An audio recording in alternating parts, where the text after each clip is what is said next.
Hari ini kita kedatangan dua orang teman, satu Derry, satu Mas Rege. Apa kabar? Baik. Em, kita mulai dari mana ya? Kita mulai mungkin dari presentasi dulu, dari pengenalan dulu ya. Siapa sih sebenarnya Derry ini dan siapa juga Mas Rege? Panggilnya apa sih Mas ya? Woi, Re aja. Oh Re katanya, Re. Hah? Rege. Jadi siapa sih mereka berdua ini? Mungkin sedikit bisa diperkenalkan melalui apa nih? Presentasi atau mau ngobrol aja langsung? Kenalannya langsung presentasi apa kenalan dulu? Oke. Kenalan. Mas, tolong di-share dong.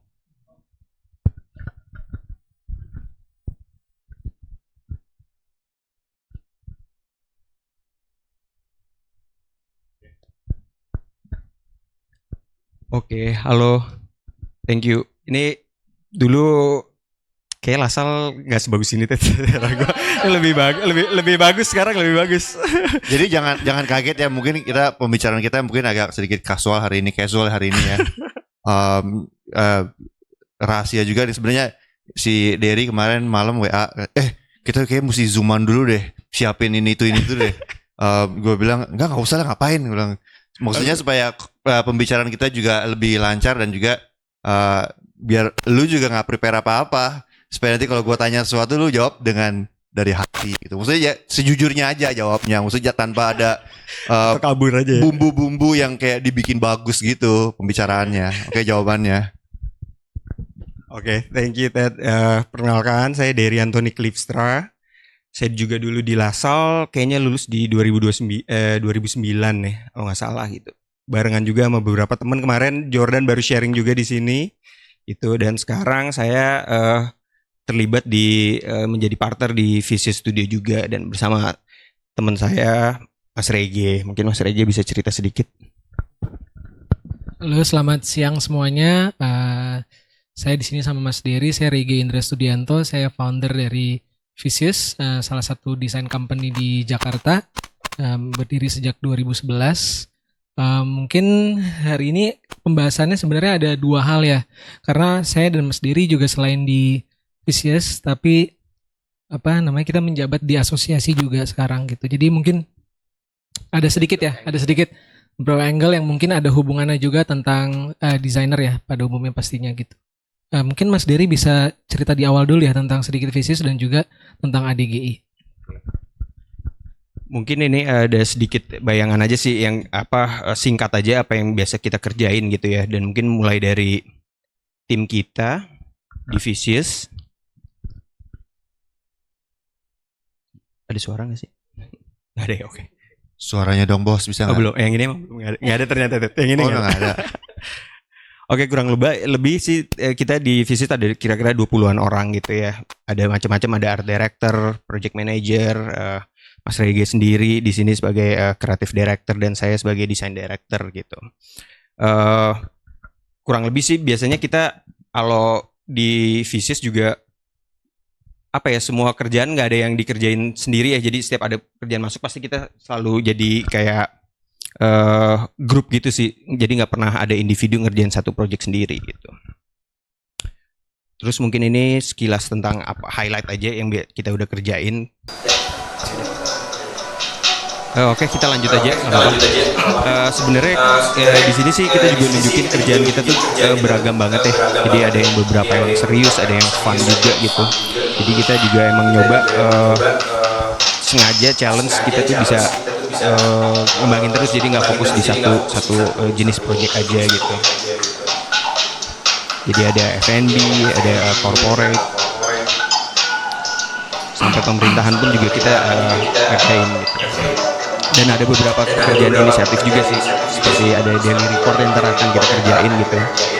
Itu jadi inisiatif dari kita di studio untuk bikin kerjaan sampingan nih yang kita suka bareng-bareng aja gitu. Jadi kurang lebih itu. Mungkin apalagi ya berarti ya. Mungkin lanjut ke AG ya. Mungkin kalau di kerjaan kita sih sekilas saja, kita nggak usah lihat portfolio review gitu ya. Jadi mungkin bisa lihat di website atau di Instagram kita aja nanti. Jadi mungkin ya cerita sedikit tadi yang Mas Regi bilang, kita aktif di Asosiasi Desainer Grafis Indonesia. Jadi saya sendiri dari 2014 kayaknya ya. Waktu itu kita udah aktif ngurusin ADG ini, dan ini beberapa proyek yang kita pegang selama pengurusan kita gitu. Jadi ada HUT RI, biasanya HUT RI itu udah kita pegang dari 71 sampai 78 sekarang gitu. Terus ada beberapa rebranding buat kementerian juga. Terus ada G20 yang tahun lalu, di tahun ini ada ASEAN. Dan mungkin yang lagi hot-hotnya ini kayaknya ke ini ya, IKN ya, kemarin yang baru dipublikasikan sama Bapak Presiden gitu. Nah ini melibatkan, ini ada beberapa sih Dewan Kurator ya. Antara lain ada saya sama Mas Rege, dan ada senior kita juga di ADGI, kita undang, ada Mas Danton dan Mas Irfan gitu. Yang sisanya pengurus ADGI gitu. Terus kemarin highlight aja, mumpung ini project IKN masih hot juga ya kemarin. Kan kemarin prosesnya itu sebenarnya arahan dari Bapak Presiden meminta kita 10 desainer terlibat gitu ya, studio. Jadi kita kurasi kemarin tuh open call masuk 500 portfolio gitu ya. Terus kita kurasi menjadi 10. Nah, akhirnya 10 itu biasanya prosesnya kita nilai, kita ajukan, kita rekomen ke Bapak Presiden, tiba-tiba biasanya 1 udah langsung dipilih. Tapi sedikit beda di IKN ini, dari 10 jadi 5, tiba-tiba 5 minta di voting. Jadi sebenarnya bagus juga sih ya. Jadi kita bisa edukasi masyarakat juga dengan adanya voting, dan di sistem voting itu tuh kita ngasih apa ya, kayak microsite dan portfolionya si decknya si masing-masing desainer gitu. Jadi nggak sebatas orang milih berdasarkan cuman tampilan seperti ini doang gitu. Jadi dia bisa ngelihat prosesnya, cerita di balik masing-masing identitas yang diajukan gitu, sampai akhirnya kepilih 1 yang di tengah nih ya, Mas Aulia dari Bandung. Mungkin bisa lihat sekilas sih ininya dia ya, video desainnya dia. Kehadiran Nusantara adalah gerbang untuk kita memahami kembali arti menjadi bangsa Indonesia. Indonesia yang merupakan kepulauan dengan lautan sebagai pemersatu dan alam sebagai tempat kita bernaung. Bangsa yang tangguh, lahir dari para pengelana lautan. Lewat perahu kayu, para leluhur berlayar, memberi nafas-nafas baru kehidupan untuk kedaulatan. Nilai universal yang satu. Dari akar yang sama, Nusantara adalah pemersatu. Keberagaman tumbuh saling bahu-membahu demi keharmonisan tanah air yang maju.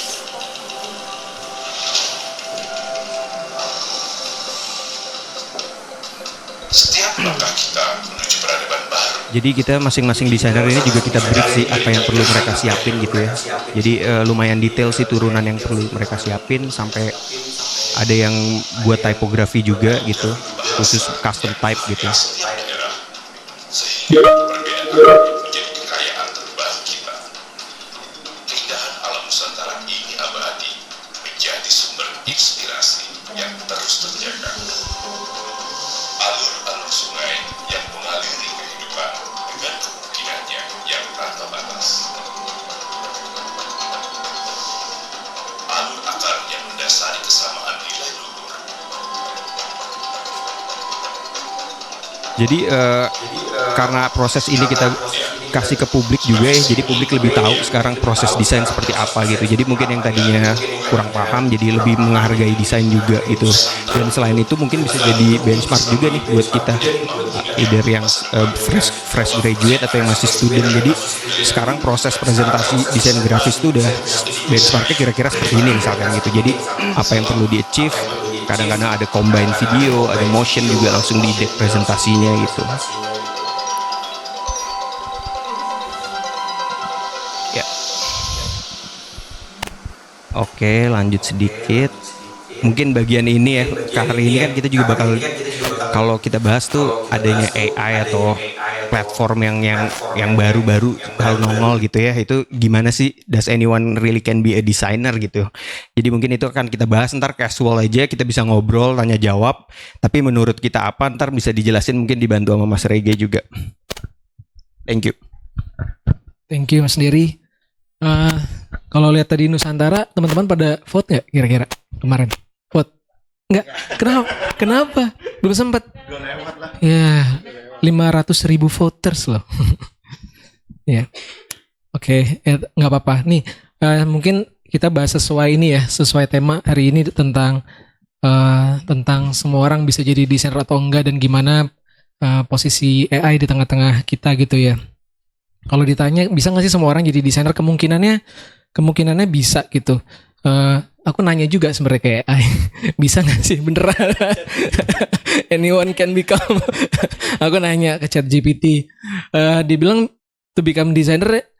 Jadi sebenarnya bisa, tapi asalkan punya strong foundation, prinsip yang memang kita pegang gitu. Karena banyak banget ya, maksudnya multidimensional untuk jadi desainer itu nggak cuma sekedar bisa software, tapi bisa ngerti berbagai macam ilmu ya gitu, typography, color theory, composition gitu kan. AI bisa ngejawab itu. Terus aku lumayan ngefans sama desainer namanya Brian Collins gitu.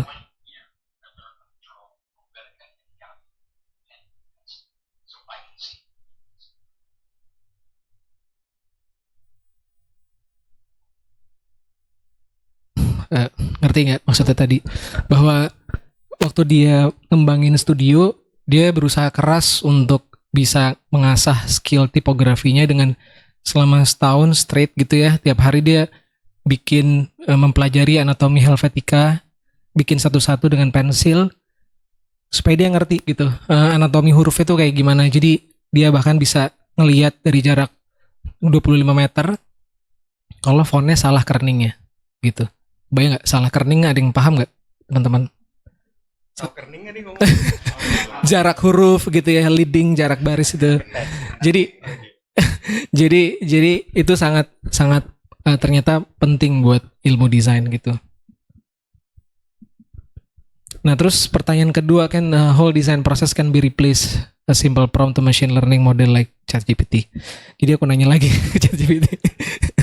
Jadi dia bilang they cannot completely ya, nggak bisa di replace semuanya gitu dengan AI itu, dan berdasarkan pengalaman aku juga kayaknya sulit gitu. Tapi balik lagi desain involve kayak multidimensi ya gitu, macam-macam, ada research gitu kan, terus mikirkan apa critical thinking kita gimana, terus juga interaksi dengan teman kantor mungkin, atau juga dengan audiensnya gitu. Jadi sangat berlayer ya gitu prosesnya. Tapi saya rasa ChatGPT ataupun AI bisa membantu gitu dalam proses pekerjaan kita gitu. Dan bahkan aku baca di salah satu media namanya Fast Company gitu, ini yang nulis CMO-nya Canva. Kalian ada yang tahu software Canva ya? Jadi dia bilang malah justru AI nggak kill designer, tapi going to turn everyone into a designer gitu. Jadi dia berpikir kayaknya orang bakal bisa jadi desainer, tapi seperti apa sih desainer yang kayak apa gitu. Jadi menurut dia AI itu bakal jadi digital teammate gitu, karena dalam prosesnya kerja kayak misalkan di marketing team ya, di fintech, di perusahaan teknologi gitu, ataupun di perusahaan FMCG, semua tuh ada yang namanya marketing yang urusannya pasti sama komunikasi visual gitu. Nah biasanya mereka kan hire agency untuk proses branding gitu ya misalkan, atau buat advertising apapun ya yang terkait komunikasi visual. Paling enggak tim marketing tuh bisa juga dia untuk create ideas dari bahasa visual yang mereka inginkan. Jadi akses untuk masalah komunikasi visual bisa jadi lebih mudah diakses sama orang yang memang mungkin bisa jadi nggak belajar ilmu desain gitu. Nah ini malah justru jadi challenging buat kita. Bayangin kalau tim markom, kita sebagai desainer di agency ataupun freelance, ketemu tim markom, dia bisa lebih luas ngerti tentang desain prinsip gara-gara dia belajar dari AI gitu. Jadi tantangan student, tantangan designer emang lebih heavy karena kompetisinya jadi ada baru nih, bukan berkompetisi sama AI tapi semua orang punya akses terhadap literasi desain gitu. Nah, dia bilang at Canva bahkan semua karyawan itu dia belajar di training untuk bisa belajar desain, semua karyawannya gitu. Karena kita tahu kan produk Canva sendiri aja bahkan anak SD sekarang belajar tugasnya pakai Canva gitu. Jadi bayangin kalau timnya sendiri nggak bisa pakai, nggak ngerti pelajaran tentang desain gitu. Nah, bahkan selain urusan itu juga si CMO ini paham bahwa bahasa atau komunikasi visual itu sangat mempengaruhi ke bisnis result gitu, impact-nya besar banget gitu, kayak tentang infographics ataupun banyak ya segala hal dari mulai internal communication di dalam company maupun ke eksternal itu sangat mempengaruhi di bisnisnya mereka.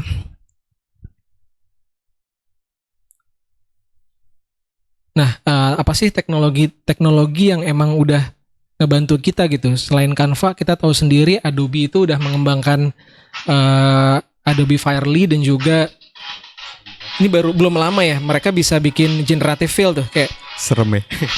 jadi ada gambar yang pendek bisa dipanjangin tanpa harus di DI gitu. Bisa sedemikian cepatnya dan bahkan generate-nya bisa bikin alternatif juga gitu. Jadi bayangin si AI ini bisa create more possibility ketika designer lagi exercise gitu, lagi mencoba ataupun lagi brainstorm tentang ide gitu. Di Vicious juga case kayak gini udah kita coba gitu kan. Jadi kayak misalkan klien minta kita bikin create visual gitu untuk sebuah komunikasi visual, kita bahkan coba gitu. Tapi biasanya kalau AI yang generate itu tuh kita harus submit gambar yang emang bisa trigger mereka, terus mereka akan generate more possibility gitu, dan itu ngebantu buat ideation dari art director yang ada di kantor gitu. Jadi intinya sih malah bener-bener sesuai tadi yang di Canva bilang ya, jadi desain teammate-nya kita gitu.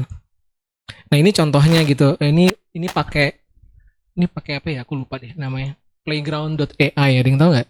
Jadi playground itu kita bisa submit trigger gambarnya, waktu itu yang sebelah kiri bawah ini itu adalah desain yang kita bikin kan, tapi kita mau tahu more possibilities kalau si Fox-nya itu gayanya steampunk gitu. Terus akhirnya dia ngeluarin alternatif. Sebenarnya nggak cuma 4 ini sih, dia bisa ngasih alternatif yang super banyak gitu dalam waktu singkat. Belum tentu bagus atau sesuai keinginan kita juga gitu, dan nggak bisa kita juga langsung pakai, tapi paling nggak kita punya insight baru dalam waktu cepat. Paling nggak kita ngelihat sense ataupun feel yang mau kita tempuh apakah benar atau enggak gitu kan. Jadi bisa jadi bahan diskusi di tim kantor gitu. Jadi buat dasar aja ya. Buat dasar ya. Jadi akhirnya kita buat juga pas kita udah tahu feel-nya juga. Betul. Kita akhirnya buat dari scratch dari awal juga ya. Yeah. Gitu akhirnya. Ini di kasus yang AI yang memang benar-benar generate from scratch ya. Tapi kalau di kasusnya Adobe tadi yang dia bisa fill in, generate gambar, nyambungin gambar jadi lebih lebar gitu kan tanpa harus kita DI, itu bahkan bisa dipakai karena outputnya bisa high res gitu. Ini apa ya? Aku lupa.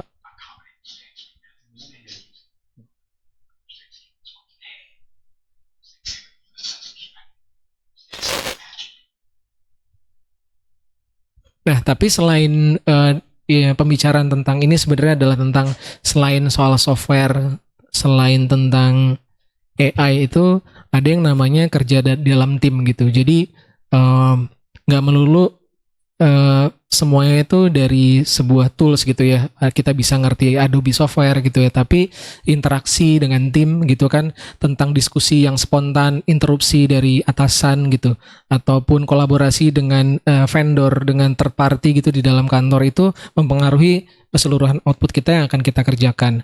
Jadi intinya emang sebenarnya tentang komunikasi dan kolaborasi. Jadi bagi Vicious itu hal yang terpenting, selain juga kita punya AI, punya Adobe Creative Cloud gitu ya, ataupun mungkin Canva dan semua software yang memang kita pakai gitu. Ya, kadang-kadang balik lagi juga ya, kita sharing buku juga. Jadi misalnya kita ada kerjaan apa, masing-masing desainer pas kita datang ke kantor tuh dia bawa reference dari buku. Terus kadang-kadang juga kita butuh pilih material kertas ya. Jadi itu kan sesuatu yang nggak bisa di apa ya, harus desainer harus ngerasain gitu. Jadi kayaknya pentingnya poin tadi dari Mas Rege itu juga sih gitu. Yes, benar.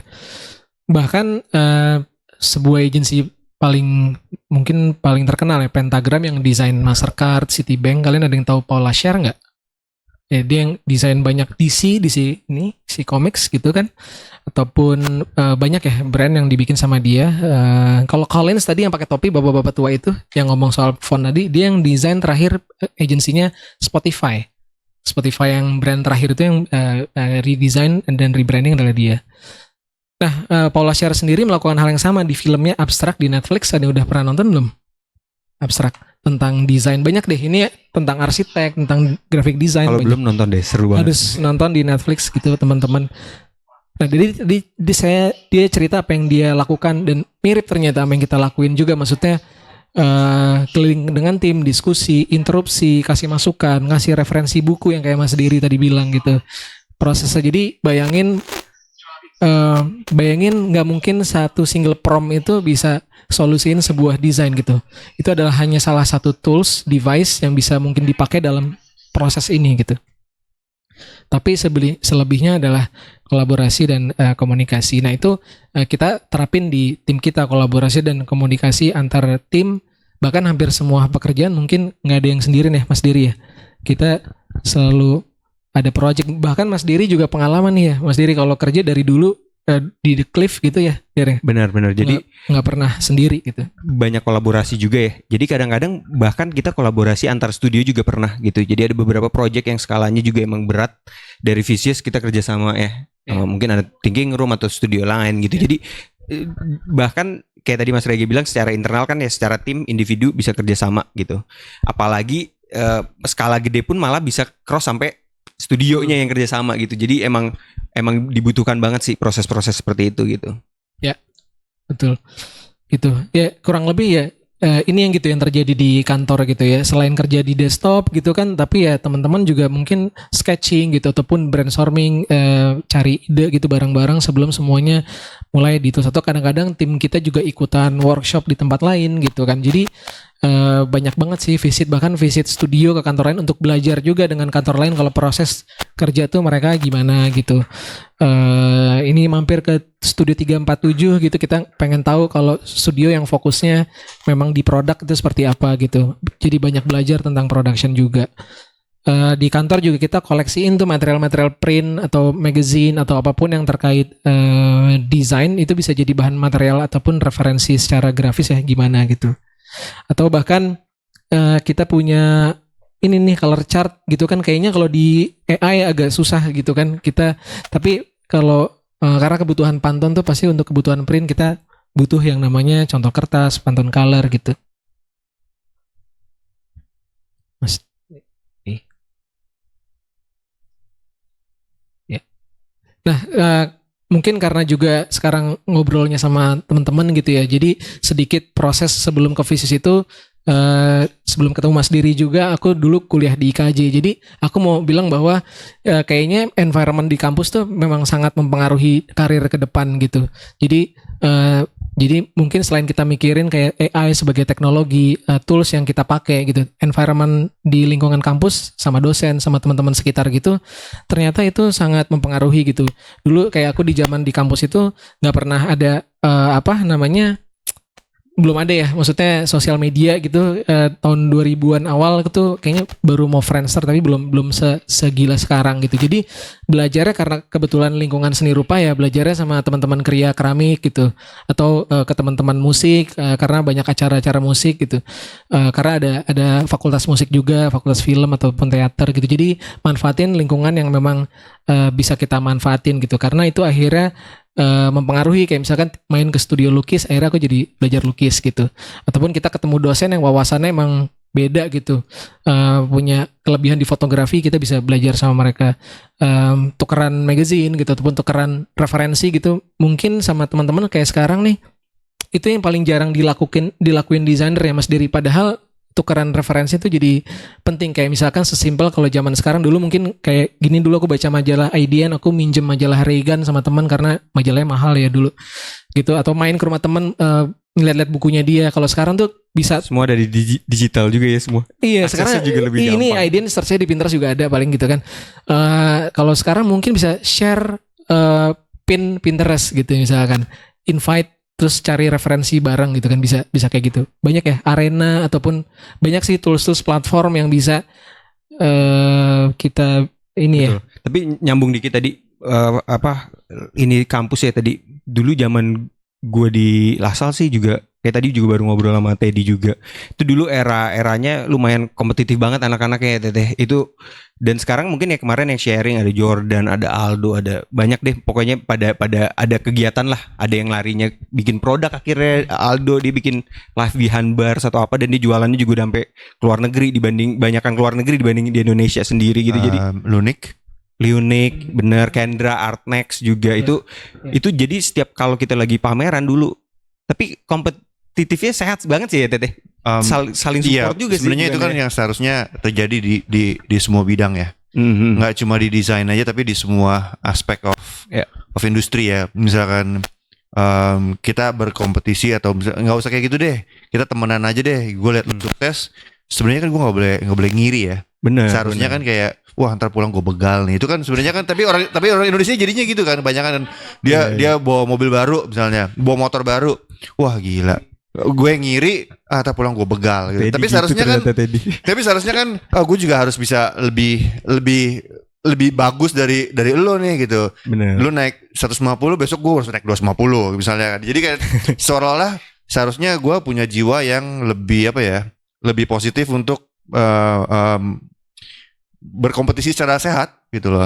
Jangan sampai pikiran itu negatif gitu. Itu yang sebenarnya kan nggak boleh ya. Jadi kalau di dalam desain pun kalau gue lihat teman lebih sukses, ya kita deketin supaya intinya gue juga mau dong kayak lo nih, gimana caranya gitu. Jadi lu juga belajar dari dia gimana caranya dia itu bisa sukses gitu. Mungkin satu lagi, waktu dulu zaman gue pengalaman itu saling supportnya tuh gila-gilaan banget sih. Biarpun kompetitif ya, masing-masing punya style, punya apa kerjaan sendiri, tapi ketika temen bikin karya tuh benar-benar kita support banget gitu. Itu pun sampai sekarang kebiasaan. Jadi biarpun kita udah lulus jarang ketemu tuh, kita masih suka likes, komen di ininya kegiatannya mereka lah gitu. Jadi itu penting banget sih, moral support jadinya ya berarti ya. Betul. Gitu. Sebenarnya kayak ini IDN tuh masih ada nggak sih? IDN masih, tapi size majalahnya mengecil. Mengecil ya? Ya seingat aku sih masih ada, cuman kayaknya kita sih dulu di sini langganan. Kita langganan IDN, cuma lama-lama kok kayak nggak ada lagi kan? Susah lagi nyarinya gitu. Kan per tahun lama-lama kayak susah gitu. Ini apa kayak udah mau mati perusahaannya?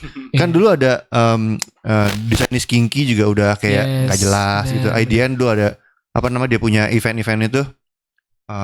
Konsep ya apa di Indonesia Konsep Magazine dulu ada. Iya dulu Konsep Magazine. Jadi kita juga suka kita pernah bawa anak-anak ke Singapura lihat exhibition festival gitu ya. Tapi itu semua kayaknya sekarang available secara online sebenarnya. Sebenarnya informasi kayak gitu jauh lebih cepat ya untuk kita dapat sebagai inspirasi dan lain sebagainya gitu ya. Tapi mungkin satu hal yang kalau dari sisi pengajaran dari gue ya, yang selalu gue terapkan ke anak-anak itu, you can be inspired gitu ya. Tapi ada apa ya? Ada very thin line gitu ya antara inspired dan mengcopy gitu ya. Karena kan biasanya gini, kalau misalnya yang gampang deh musik deh gitu misalnya. Kalau kita suka banget sama sebuah band gitu ya, ngefans banget sama Metallica misalnya. Siapa sih? Ya Metallica lah, gampang lah. Gue gak tahu kalian tahu. Ya pokoknya gitulah Metallica. Gue ngefans banget sama Metallica. Gue mau belajar main gitar. Jadi musik pertama yang pasti gue pelajari adalah musik Metallica gitu ya, Enter Sandman atau apalah. Itu pasti pertama kali gue pelajarin gitu. Tapi lama-lama kalau gue mau berkarya pun, musik gue pasti kemungkinan besar mirip banget sama Metallica. Jadi kebawa gitu kan. Jadi gue selalu bilang ke anak-anak kan, coba cari inspirasi sebanyak-banyaknya, tapi di luar graphic design. Karena semakin banyak lu lihat hasil karya di graphic design, itu alam bawah itu akan selalu kayak, oh gue pernah lihat orang desain kayak gini, orang desain kayak gitu ya. Tapi be inspired from like many other fields of design ya, dari interior, dari fashion, dari musik, dari film, supaya nggak ke bawah aja sih gitu. Supaya kita bisa develop, intinya kita bisa develop, kita punya style sendiri gitu ya. Walaupun mirip sama ini, mirip sama itu, tapi ini yang membedakan gue punya adalah ini, itulah, apapun itulah gitu. Setuju. Sama mungkin kayak kita misalkan kita kayak ada apply ya di studio ya, Ge. Jadi kadang-kadang kita juga suka abis kita ngeliat nih portfolionya bagus gitu ya segala macam. Selain itu kita tanya nih prosesnya kayak gimana sih. Terus tuh kita selalu nanya desain hero-nya siapa. Bukan karena kalau desain hero-nya beda sama kita di Visus jadi nggak keterima, enggak. Buat kita tahu nih wawasan dia tuh dalamin desain tuh seperti apa gitu. Jadi kadang-kadang terus tuh kita juga sampai nanya malah ya, selain apply ke sini, apply kemana aja. Jadi kita tahu nih berarti radar dia sejauh apa sih mengenai desain gitu di Indonesia sendiri ya, baru di Jakarta gitu.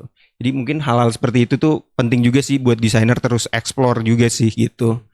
Ya. Nyari hero ya nggak apa-apa, asal dia Ya. tadi benar kata Teddy, jangan jeplak, tapi maksudnya ya itu jadi panutan nggak apa-apa gitu sih. Ya. Gitu ya.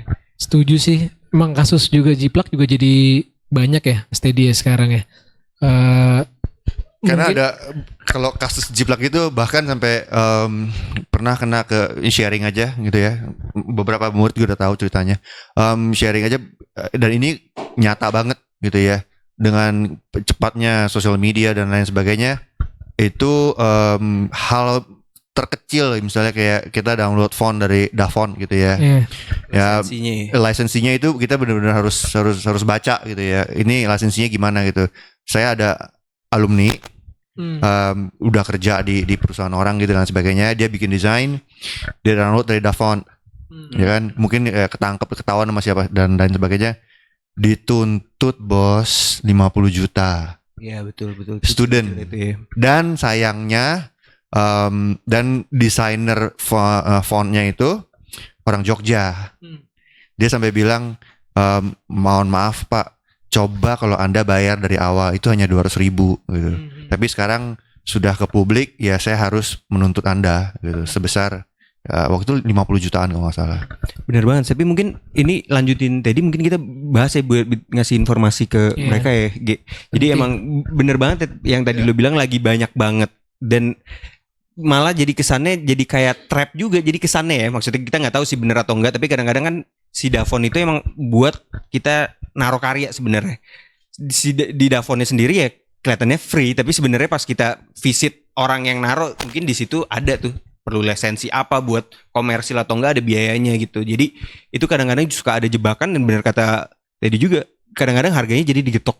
Ada yang sampai 90 juta gitu-gitu karena font gitu. Iya, makanya hal seperti itu kita harus memang bebas untuk di-download kayak free pick dan sebagainya kan. Itu bahaya banget kan. Free pick kan pasti anak-anak juga pada tahu dan sering pakai. Ya kita harus benar-benar perhatikan. Ya luckily memang kalau kita masih mahasiswa dan student itu non commercial use ya. Iya. Tapi setelah itu di luar Anda menerima ya uang gitu ya. Nah, itu ya yang itu harus hati-hati. license itu yang harus hati-hati banget gitu ya. Jadi mungkin Jadi kayak sorry deh. Jadi kayak semualah stok foto, stok images, free pick benar-benar harus kita baca supaya jangan berkelanjutan. Jadi kayak enakan kita masih kuliah, gue pakai ini aja dari free pick, gue pakai itu aja dari free pick gitu. Tiba-tiba kena gitu ya. benar-benar. Jadi kalau kebutuhannya masih buat apa ya? Nggak keluar gitu ya istilahnya. Jadi cuman buat tugas atau apa emang nggak apa-apa gitu. Tapi misalkan gini, kemarin kita ada contoh kerjaan di Adgi waktu itu. Jadi tujuannya desainer ini bikin presentasi emang buat ke kementerian gitu. Tapi pada akhirnya tiba-tiba mau jadi ke publik. Jadi stok image itu kan dia download dari internet beragam banget gitu ya. Nah itu terpaksa jadi kita info ke desainer ini karena ini akan ke publik karena lisensinya bahaya. Jadi mereka harus nyari lisensi yang legal jadinya ya. Either mereka jadi beli atau yang benar-benar statusnya emang benar-benar free, even itu buat komersil misalkan gitu. Nah itu sampai segitunya juga sih kita merhatiin di asosiasi. Jadi emang harus hati-hati ya itu. Mungkin kembali lagi itulah ya, kita sekarang nggak bisa lari dari technological ya. Semua itu kan membantu kita dalam desain dan hal apapun, tapi menjadi trap juga gitu ya. Karena kita harus hati-hati, semuanya sudah aware dengan apa ya, sosial media yang kita sedikit-sedikit aku mau masukin sosmed hasil karya gue gitu. Tapi ternyata ada satu hal dan dua hal yang kita pakai ternyata kita nggak bayar gitu ya. Nah itu kan menjadi bahaya. Kalau AI itu ini point of view gue aja sih gitu ya. Di mana AI itu sebenarnya apakah akan menyulitkan kita gitu ya sebagai desainer? Honestly thinking menurut gue enggak gitu ya. Apakah ini akan membantu kita? Ya gitu. Karena selama ini yang kalau kita lihat ya, yang saya lihat gitu ya, AI generate itu hanya dua hal gitu ya. Satu, either itu ilustrasi ya, atau kedua digital imaging gitu ya. Jadi digital imaging itu ya nambah ini nambah itu, atau ilustrasi yang kita masukin prompt, bikin kura-kura lagi duduk sambil berenang, nggak bisa, bikin kura-kura lagi duduk sambil makan pisang misalnya, itu kan prompt yang dimasukin ya. Jadi sebenarnya unfortunately yang menurut gua yang sedikit akan goyang itu adalah ilustrator, orang-orang yang suka bikin ilustrasi itu yaitu Canva dan sebagainya, dan digital artist gitu. Digital artist yang kerjaannya FA gitu, yang ngilangin pohon, ngilangin background, ngilangin itu Photoshop involvement ya. Tapi kita sebagai graphic designer itu kan illustrator dan digital imaging itu bagian dari the whole design gitu ya. Apakah itu akan mempengaruhi kita? Iya. Tapi itu malah akan membantu kita dalam proses desain, menurut gue sih lebih cepat ya gitu ya. Tapi ada juga mungkin orang-orang yang berpikirkan idealisme itu nggak akan hilang gitu, desain nggak akan hilang gitu, art nggak akan hilang. Ya bisa aja sih lu berpikir gitu, tapi pada kenyataannya kan kayak fotografi gitu kan, atau magazine, kadang suka bilang buku itu abadi, ya kan, bro. Gramedia Gunung Agung tutup bro. Ya memang abadi, tapi market itu mengecil. Ya, market itu mengecil. Jadi yang tadinya mungkin pendapatan kita dari bisa kita bikin buku dan sebagainya bisa X amount, bisa tinggal seperberapanya gitu lah. Nggak ini. Kalau kita cuma mengandalkan orang-orang anak desain doang gitu, kita nggak bisa survive gitu ya. Kayak misalnya kerja ya gitu lah ya, kenyataannya nyata banget di depan kita. Magazine is dying gitu ya, maybe it's already dead gitu kan. Terakhir kali kalian beli majalah kapan? Nah lo, kalau buku masih ada ya, terakhir kali beli buku desain, buku ini mungkin ada lah ya, tapi majalah itu sih udah jarang banget. Terakhir kali kalian beli koran kapan gitu? Koran itu kayak udah jarang banget gitu ya. Mungkin orang tua kita yang masih beli, generasi kita mungkin udah susah ya. Sama halnya kayak ya digital imaging dan ilustrasi itu kan kayak memang taste gitu ya. Memang itu untuk sebagian orang itu nggak akan mati gitu ya. Tapi kuenya itu semakin lama semakin kecil gitu. Jadi ya kita pada titik di mana kita harus ada sisi wait and see-nya juga sih. Maksudnya kita lihat ini AI ini matangnya kemana sih gitu kan. Sekarang kan masih yang paling baru yang lagi hot ya Adobe Firefly, ya berikutnya pasti ada lagi yang baru, sampai matangnya itu gimana kita bisa pakai AI ini untuk memudahkan kita sebagai desainer gitu. Kita ngomong sebagai desainer ya, graphic designer di sini semua ya, bukan sebagai seniman gitu ya. Kalau seniman itu kan beda lagi ceritanya ya. Dor, ada yang mau bertanya loh, silakan loh, ini open loh. Angkat tangan bertanya. Hah? Yes. Ini samperin kali ya. Oh itu saya ada ini asisten.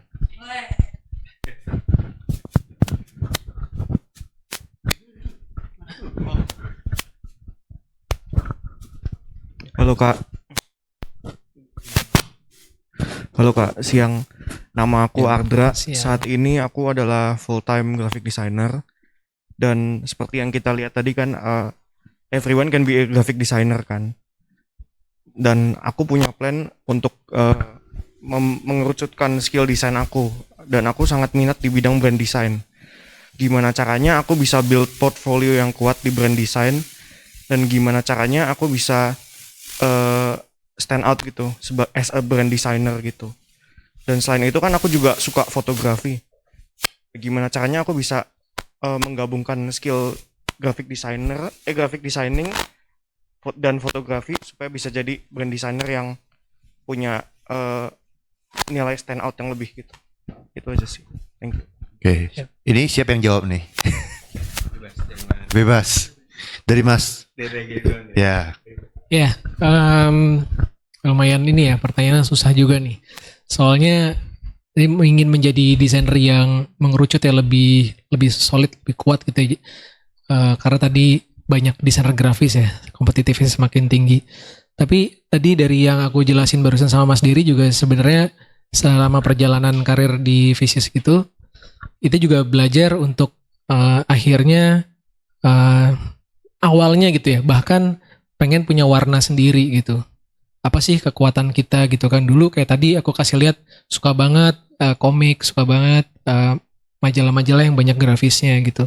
Akhirnya saya sendiri waktu masih kerja kayak kamu dulu sebelum punya studio desain, memang kuatnya di situ. Bahkan sedikit lemah di tipografi gitu. Kuatnya di situ. Jadi saya justru sengaja kuatin di situnya, mural bareng teman-teman gitu. Terus ikutan pameran visual art gitu, kompetisi entah di kampus ataupun kalau ada pameran di luar atau bahkan submit karya ke luar negeri gitu. Nah akhirnya keberadaan kamu akhirnya kelihatan sama orang karena kita sering showcase karya gitu, kita sering submit karya kemanapun gitu. Inisiatif dari kita sendiri ya, bukan karena dosen atau bukan karena bos tugas dari kantor, bukan juga, tapi inisiatif sendiri. Jadi waktu itu sebelum mulai start Visis, jadi kita lagi kerja atau kita lagi kuliah sambil kita bikin karya pribadi yang emang bisa nunjukin karya ke orang-orang seluas-luasnya gitu. Mungkin dulu internet masih awal, jadi stand out from the crowd tuh masih Tawan umurnya Regi. masih gampang gitu ya, kayak iya berapa ya? Sama gitu Der. Tapi sekarang tuh kompetisinya lumayan kan, kayak kita taruh di Instagram tuh kayak banyak banget karya gitu, orang scroll kayak nggak ada habisnya pasti gambar gitu, belum di Pinterest, belum ataupun di referensi lain gitu kan. Jadi kita harus kalau mau kayak gitu harus sangat rajin gitu loh, harus konsisten banget, konsisten sih gitu, kayak bener-bener konsisten dari sekarang gitu ya sampai mungkin 5-10 tahun ke depan kamu punya konsistensi dalam showcasing karya gitu, apapun gitu. Jadi mungkin yang tadi aku bilang punya warna sendiri belum tentu benar gitu, tapi punya style juga belum tentu salah gitu kan. Banyak desainer grafis gitu ya kayak di luar negeri bilang gue nggak punya style, gue tuh solve the client problem, jadi gue bukan seniman, gue adalah desainer gitu. Tapi pada kenyataannya mereka punya sense-nya tuh kelihatan gitu. Mungkin dulu mereka punya wawasan yang lebih ke seni murni ataupun apa, nanti kelihatan ke karya-karyanya dia gitu kan. Dan bahkan ketika dia udah punya tim yang besar, dia nurunin ilmunya itu ke timnya gitu. Jadi akan ke bawah terus gitu. Nah itu terjadi di Visis gitu. Kayak kita sekarang ya Mas Dery, sebagian besar tim kita kebanyakan bisa ilustrasi gitu. Punya kekuatan ilustrasi karena di Visis percaya bahwa grafis, ilustrasi ataupun gambar yang bisa bikin excitement tinggi itu akan bisa trigger klien ataupun trigger customer gitu. Wah, warnanya bagus ya. Wah, ilustrasinya ini ya. Gambarnya powerful banget gitu. Ada stopping powernya gitu.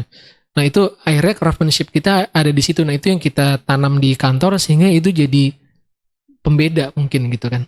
Itu sih, jadi kayak kita memang harus tahu dari yang paling mudah tuh dari kesukaan kita sendiri sih. Kayak ada desainer kayak Jordan ya gitu misalkan ya. Jordan Marzuki dia sukanya kucing. dia dulu aku taunya Jordan ilustrator kucing loh, tapi ternyata abis dia belajar di luar dia jago banget tipografi gitu, dan dia sekarang malah banyak ada bikin publishing juga bikin gitu. buku gitu. Dia beda sama desainer lain gitu. Dia punya pembeda ya Mas Dery ya. Tapi kalau menurut gue nambahin sih, jadi nggak apa-apa sukanya di mana gitu ya. Tadi kan bilang mau lebih ke branding ya atau apa gitu. Tapi jangan lupain basicnya dulu. Basicnya dimantengin dulu, dihatamin dulu ya. Jadi basic typography yang tadi kita bahas dari tadi ya, kerning, leading, pemilihan combine antara type yang satu dan yang lain, pemilihan warna, itu basic banget kan sebenarnya. Itu didalemin dulu. Habis itu baru itu udah mateng, lu udah kuasain, lu bisa ngikutin implement itu ke stylenya gitu. Jadi pas ditampilkan secara tatanya juga udah benar gitu. Jadi Betul. mungkin dari situ makin ke build dengan konsisten, baru ntar lu punya ini sendiri sih. Taste apa, bukan taste apa, warna sendiri gitu. Jadi mungkin ya tadi lu bilang mau stand out atau apa gitu sih. Kalau dari gue sih itu. Mungkin saya mau tahu lagi sih, maksudnya kamu mau stand out itu secara apa nih? Lebih dilihat orang kah, maksudnya di sosial media, atau lebih stand out desainnya sendiri gitu loh? Dua-duanya mungkin ya. Oke, kalau mau lebih terlihat di dunia maya dan sebagainya, mungkin lebih sering posting kali ya. Itu salah satunya, lebih sering ikut kompetisi, lebih sering lebih eksis lah intinya ya. Di semua sosial media dihajar gitu ya, kayak bikin video-video TikTok gitu yang pendek-pendek gitu tentang desain, bikin YouTube-nya YouTube Short gitu ya. Di IG, Facebook juga sekalian aja gitu ya. Tapi lebih banyak aktivitas gitu ya. Semakin banyak aktivitas kan semakin orang akan engage ya. Tapi kalau dari desain itu sendiri mungkin ya itu dia tadi dibilang, sebenarnya dari konsep desain sendiri, dari visual language gitu ya, itu bisa kita coba pikirkan dari masalah kontras, foreground, background gitu, tekstur, itu mendasar banget gitu. Dari situ kita bisa dapat sebuah solusi gitu ya. Atau kalau misalnya bikin desainnya logo type gitu ya, gimana misalnya mau menggabungkan huruf C sama huruf A gitu ya, ya ngulik aja gitu pakai pensil kertas gitu ya. Semua kan kalau di Lasal kita utamakan gitu ya, pensil kertas itu tools nomor 1 lah gitu ya. Ya udah coret-coret aja C sama A, gimana menggabungkan C sama A, kontras misalnya dengan tekstur, dengan ini. Terus aja 20-30 sketch itu udah harus gitu ya. Sampai nanti kita kerucutin sendiri gitu ya, kerucutin lagi mana yang paling bagus, kita masukin komputer. Kebetulan corporate design itu di Lasal College saya ngajar sebagai brand identity gitu, kelas-kelas saya. Jadi ya udah dari situ, dari apapun kita udah gambar di kertas, belum tentu bagus begitu masuk ke komputer. Maunya sih bagus gitu, maunya sih ini nyambung sama ini sama itu gitu. Begitu masuk ke Illustrator, nggak bisa men, ini nyambung sama ini itu gitu. Jadi kayak aneh gitu. Jadi ternyata nggak bisa gitu. Negatifnya, positifnya kayak nggak bisa gitu. Jadi ya itu hanya explore terus ya. Itu explore lagi gitu. Oke, kalau ini nggak bisa, solusi berikutnya apa? Apakah mau dipertahankan yang itu, atau kita cari solusi yang baru gitu ya. Belum lagi kan selalu kita bikin black and white gitu ya. Gue maunya ini. Begitu kasih background color, hilang tengahnya, misalnya nggak kebaca atau apa, itu udah solusinya harus ya apa gitu, berikutnya apa gitu. Seru sih, tapi yang barusan dibilang Mas Teddy gini ya, kayak tadi nyeritain proses gitu, bahkan bisa jadi cara kamu ngasih lihat portfolio ya. Kalau misalkan brandnya memang udah publish dan udah kerjaan udah selesai ya, tapi sebelum brandnya publish kayaknya nggak bisa kan kalau kita ngasih lihat, karena biasanya masih rahasia gitu. Tapi once sudah publish, terus kamu kalau gaya kamu upload selalu dengan proses kerja yang cukup kasih tahu detail gitu, itu aja bahkan bisa jadi narasi sendiri, betul. Gitu dan unik gitu kan. Jarang loh desainer yang langsung ceritain maksudnya proses gitu dari sketsa pensil, kebanyakan pasti rata-rata udah rapi semua gitu Mas. Itu jadi salah satu strategi juga dan menarik gitu, dan itu terus jadinya nanti content creator lagi. Iya. Kayak nggak apa-apa gitu, sih. Siapa? YouTuber. Cukup ya? Ya cukup. Ada lagi mau bertanya, silakan loh. Ayo dong. Nggak ada yang mau nanya. Oh ya. Pak Diri namanya. Oke, nama saya Erik. Mas Diri. Saya seorang full timer juga, sama kerja di Jakarta juga. Tadi kan judulnya kan apakah setiap orang bisa menjadi seorang graphic designer gitu ya. Saya mau balik gitu ya. Secara karir gitu ya. Graphic designer itu bisa jadi apa aja sih? Secara cuan oke gitu ya, karir oke gitu. Karena saya sudah 12 tahun sebagai desainer, pengen pengen lebih, udah bosan jadi karyawan, coba untuk mau bikin agency gitu ya, agency, kreatif agency gitu ya. Menurut narasumber semuanya, kira-kira seorang graphic designer itu yang secara karir yang cuan itu kira-kira jadi apa sih? Itu aja, thank you. Jeng. Sendiri nih kalau yang cuan-cuan. Tapi mungkin balik lagi sebelum desainer bisa jadi apa? Tadi kan misalkan apa semua orang bisa jadi desainer ya. Tapi mungkin contoh nyatanya di kantor kita ada beberapa pun yang backgroundnya bukan desainer, itu pertama ya. Ada yang dari arsitek sebenarnya base-nya, terus dia jadi malah jadi art director di kita. Terus mungkin ada yang di kria dan ada yang di teknik juga. Jadi ada 3 bahkan yang bukan dari desain grafis. Jadi emang kita ngelihat skillnya juga ya, selera, skill dan personality gitu. Jadi mungkin kalau semua orang bisa jadi desainer ya bisa gitu. Tapi kalau desainer bisa jadi apa aja, itu juga beragam banget sih sebenarnya, multidisiplin banget. Misalkan contoh ada yang lari ke produk ya, jualan produk, dia bikin create kayak tadi gue sempat cerita tadi ada alumni kita juga, temen gue di sini namanya Aldo, dia bikin live behind bars gitu, dia emang apparel buat sepeda gitu, jadi larinya bisa ke situ juga dan dia emang passion banget. Awalnya dia karena suka sepedaan doang, sesimpel itu, akhirnya dia bikin tas sendiri, tas dari kecil sampai apa, akhirnya malah brandnya udah gede di luar gitu. Dengar udah beli rumah sendiri dari situ. Jadi kalau emang lihat dari cuan, Aldo beli rumah dari live behind bars gitu. Jadi kalau emang mau lihat tadi misalkan Sisi udah capek dari kerja terus mau bikin apa ya, bisa aja sih kalau emang pas ya ininya ya. Iya. Passionnya gitu. Jadi mungkin contoh lain apa lagi ya? Banyak sih ya, maksudnya kayak apa ya, even Liunik deh gitu. Dia kan Liunik, punya ya, produk alumni. sendiri gitu kan. Dia jadi visual artist, tapi visual artisnya bukan tipe visual artist yang cuman exhibition gitu ya. Maksudnya jual karya seni murni gitu, tapi dia create produk yang bisa wearable gitu, yang bisa dipakai gitu kan.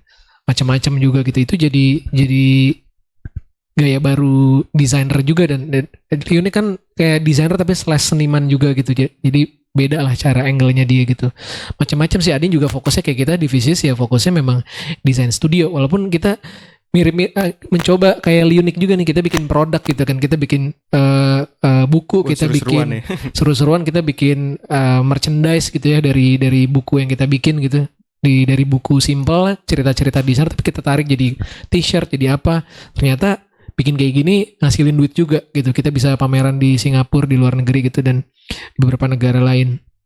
Jadi kayaknya sih kalau desain sebenarnya opportunity-nya kebuka banget. Tapi balik lagi, kayak kita bikin ini emang berdasarkan kesukaan di culture kantor gitu loh. Yang tadi aku bilang ke barusan yang nanya kan, kayak kita doyan banget, kita anak-anak grafik geek gitu loh, yang seneng banget ngulik grafis, seneng banget tipografi, seneng banget ilustrasi, ngumpulin stiker, ngumpulin packaging, ngumpulin brosur-brosur, kalau dapat di museum gitu kan dikumpul-kumpulin. Jadi di kantor berantakan banget isinya begituan gitu. Nah akhirnya sampai kita bikin beginian juga gitu kan. Wah seru ya bikin cerita tentang kantor, terus kita ekspresiin jadi postcard, jadi collectibles item sih. Karena kan kayak gini, bener kata Mas Teddy, marketnya spesifik kan gitu. Tapi ternyata bisa juga gitu kan, karena bentuknya collectible items gitu. Jadi kayaknya potensinya justru sekarang, belum lama nih kita kemarin juga ke Singapura ya Mas Diri, gara-gara kita ikutan Art Book Fair di Singapura. Terus kita nggak sengaja iseng main ke beberapa studio gitu kan di sana. Ada yang fokusnya bener-bener desainer yang bikin exhibition buat desainer lain gitu, ataupun seniman lain, fokusnya itu aja gitu. Ada graphic designer yang kerjanya bener-bener real graphic designer, bikin ginian aja, bikin produk jadi kayak publisher, mirip Jordan sih sebenarnya, bahkan lebih casual gitu. Kalau Jordan tuh lebih proper banget bikinnya gitu. Terus ada memang desainer yang ya creative agency, itu dia udah senior banget dan udah one of the biggest creative agency gitu, sampai sekarang dia masih bertahan. Jadi variannya tuh luas gitu. Nah kalau yang kita temui di sini memang kebanyakan masih ya jasa aja gitu kan, fokusnya di jasa, di service gitu. Apalagi sekarang zamannya sosial media, produk-produk startup tuh muncul, akhirnya si desainer ya udah servisnya tuh adalah bikin identity buat produk-produk UKM ya, UMKM yang baru jalan gitu. Tapi itu juga sebenarnya opportunity, karena aku ngeliat makin banyak banget yang nggak cuma di Jakarta gitu, Makassar, Bali, Medan, Solo, itu banyak banget ya kantor-kantor desain yang sekarang dia cara jualan lewat Instagram gitu. Jadi sih harusnya potensinya gede dan banyak celah lain juga yang masih belum keisi gitu kan. Jadi bisa jalanin sesuai ini sih, sesuai kita mau coba yang mana gitu. Mungkin salah satu contoh juga Aryo ya, di teman kita di Jogja.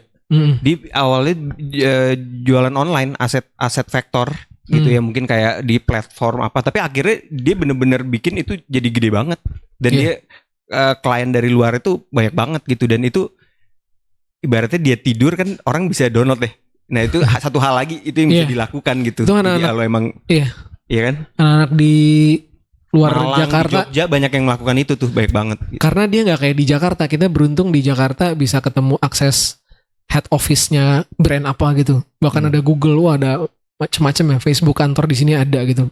Tapi di daerah kan di luar Jakarta susah kan ketemu akses. Jadi mereka caranya adalah support UMKM sekitarnya, atau mereka create produk, atau kayak tadi Mas Diri bilang jualan online gitu, jualan font, jualan apa namanya stock Graphic image, asset, ya, stock graphic image, ya. assets gitu ya. Heeh. Atau bahkan dia kompetisi di platform-platform kayak 99 Design kayak gitu ya. Itu juga banyak juga yang ikutan gitu kan. Jadi banyak cara sih buat akhirnya desainer gitu ya, kayak freelancer.com, dan masih banyak sih. Jadi celahnya tuh banyak banget kalau memang tujuannya untuk cari peluang untuk dapetin duit lebih gitu. Tapi kalau misalkan pikirannya bukan tentang cuan doang, tapi punya misi tersendiri, itu juga Iya ada juga Beda. tuh. beda lagi tuh Ada kayak yang go green gitu ya, jadi ya kayak desainnya harus bertanggung jawab tentang environment gitu. Ada juga tipe desainer yang kayak gitu, atau punya misi untuk menjadi contoh industri gitu kan. Nah, mungkin bisa juga sebelum kita start, misalkan memang bidangnya fokusnya di branding gitu ya. Cari dulu gitu kenapanya gitu.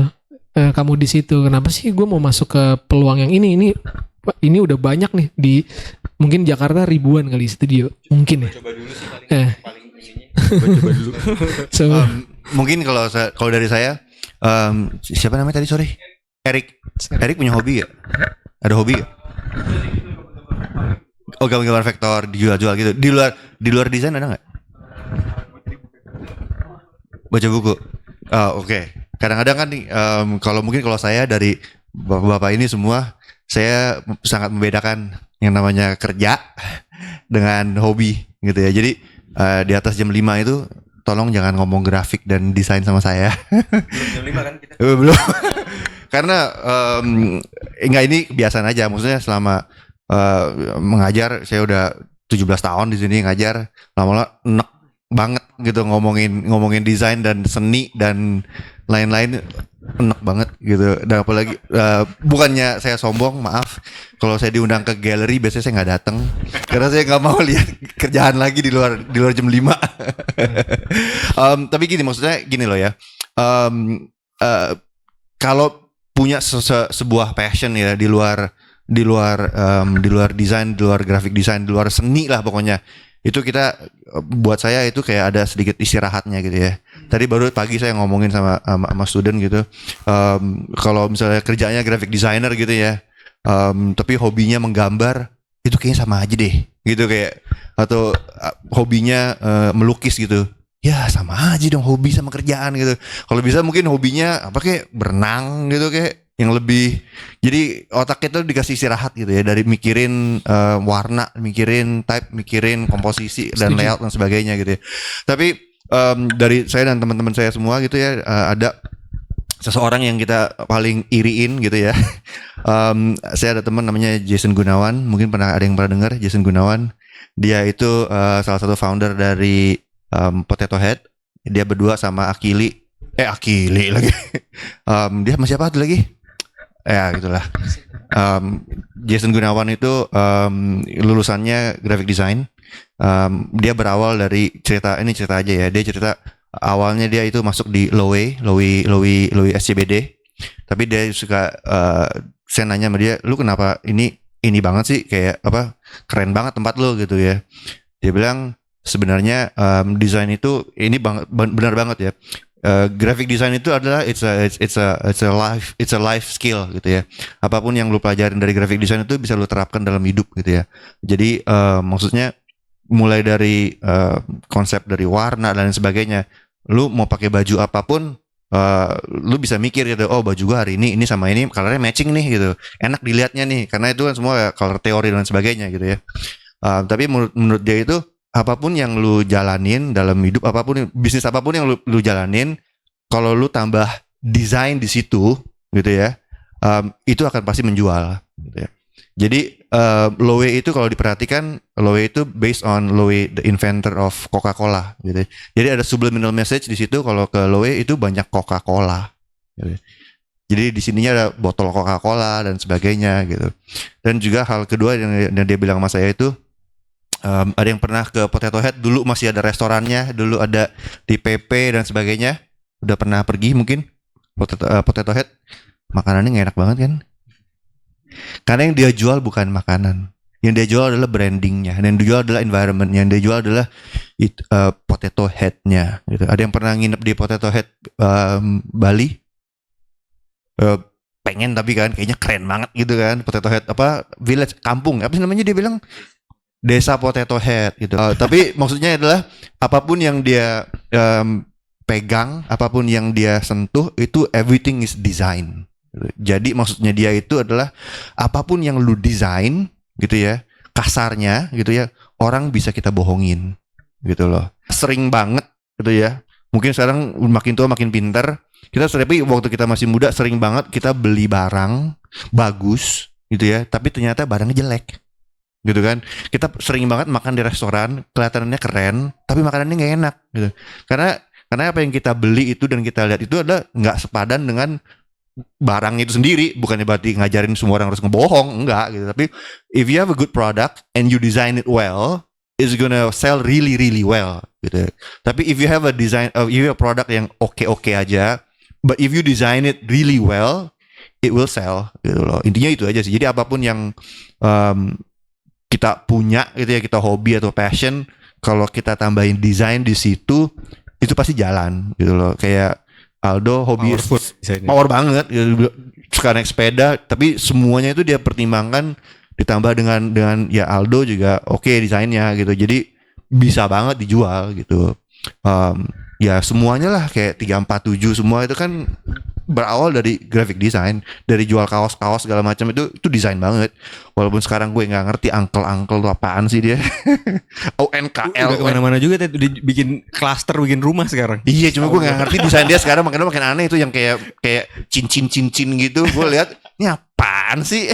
dulu lebih keren, maksud gue kayak CMYK kayak keren graphic design. Cuma makin kesini kok gue lihat nggak ngerti aja gue ya. Kata-katanya teksnya lebih random aja menurut gue gitu. Oh, tadi udah dikasih 5 menit. Ya mungkin satu terakhir pertanyaan, siapa yang mau menjawab? Maaf tadi udah menjawab. Cukup. Ada yang mau, silakan yang mau menjawab, mau bertanya. Kalau enggak kita tutup. Ya silakan. Lama banget. Halo. Ya, halo. Nah, nama aku Shena. Saat ini aku bisnis freelance desain aja, sama ada bisnis lain. Aku itu kan resign dari kantor lama itu juga sama jadi desain grafis. Dan mulai mau coba cari kerja kantor lagi sebagai desain grafis. Tapi yang aku lihat akhir-akhir ini, kok kayak desain grafis kayak agak diremehin gitu loh. Kayak secara salary gitu-gitu itu kayak kok kecil banget gitu. Dan aku punya sepupu juga, dia sama-sama desain grafis. Dia bilang saat ini desain grafis lagi diremehin banget, Ci, mendingan jangan deh gitu, mendingan yang lain aja, katanya kayak gitu kan. Dan beberapa pengalaman aku juga sebagai freelance, kayak misalkan cari klien tuh lumayan susah kan ya, nyari klien lumayan susah, di luar dari kita ikut website freelance atau kayak gimana. Kira-kira apa sih yang mesti dilakuin biar kita tuh bisa dilihat sama klien, oh oke nih gue mau pakai jasa dia gitu. Dan misalkan kita pasang harga sekian, itu tuh banyak yang suka, yalah kayak gitu doang kok mahal banget gitu. Nah itu tuh kira-kira apa sih yang harus kita tingkatin? Apakah value-nya tuh dari mana gitu? Biar kita tuh lebih bisa menjual gitu, orang tuh jadi nggak ngeremehin kita gitu. Gitu sih kurang lebih.